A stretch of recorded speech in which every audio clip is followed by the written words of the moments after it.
Hello, and welcome back to Naming in the AI Age.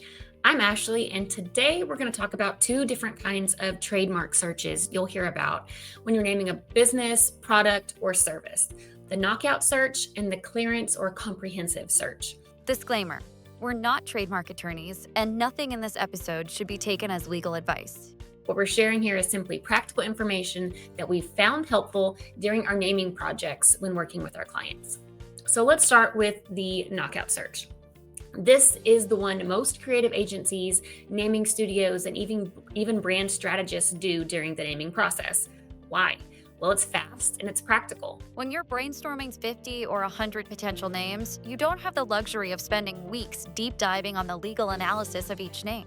You just need to eliminate the obvious conflicts quickly.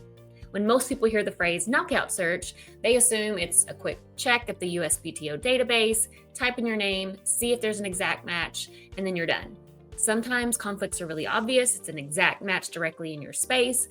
Other times the names aren't identical, but might still feel close enough to create confusion. Knockout searches aren't just about eliminating names.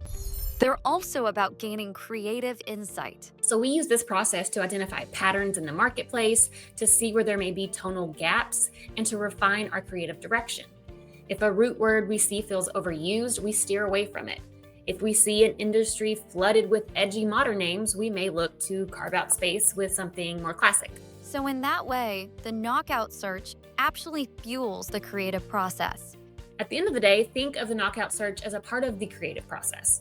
It's how we refine the name pool, eliminate the non-starters, and give you the best chance of landing on a name that's not only compelling, but has a fighting shot at being protected. Now, once you've narrowed it down to a short list, that's when the clearance search comes in, sometimes called a comprehensive screening or comprehensive search. And here's the big difference.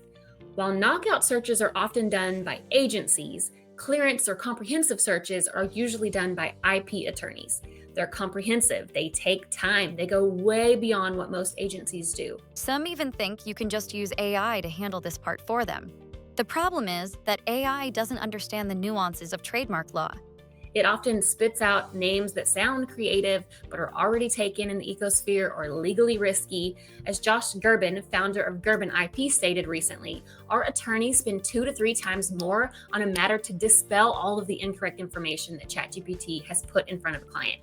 That's exactly why relying on AI to generate names or to do trademark screening isn't helpful. It can make the overall process more expensive and more confusing, because AI doesn't really understand what matters the most legally.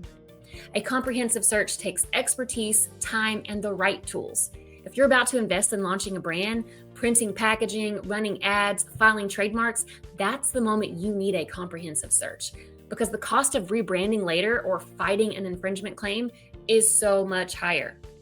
In short, knockout search and comprehensive searches, they both have their place, but in very different parts of the naming journey. In the early naming stages, a knockout search is the right tool.